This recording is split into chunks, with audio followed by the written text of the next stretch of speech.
বদরের ময়দানে এই পাশে কোরাইশ, এই পাশে মুসলমানেরা। বিশ্বনবী জালাময়ী ভাষণ দিলেন, তোমরা দেখতে পাচ্ছ এটা বদরের ময়দান না, এটা আল্লাহর জান্নাত, ওই জান্নাতের দিকে ছোট। বিশ্বনবীর কথা শোনা মাত্র সাইয়েদনা উমাইর ইবনুল হুমাম বললেন বাখ বাখ, মানে চমৎকার।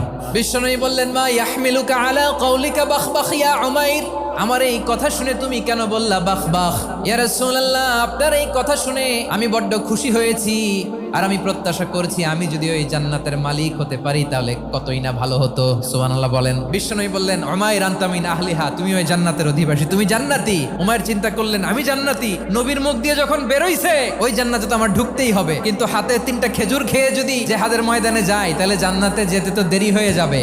এই চিন্তা আসা মাত্রই খেজুর 3টাকে তিনি ছুঁড়ে মারলেন, তলোয়ার বের করে আল্লাহু আকবার বলে বদরের ময়দানে ঝাঁপিয়ে পড়লেন। আল্লাহর শত্রুদেরকে কচুকাটা করে এক পর্যায়ে শাহাদাতের সুধা পেয়ে নিজেও জান্নাতি হয়ে গেলেন। পড়েন সুবহানাল্লাহ।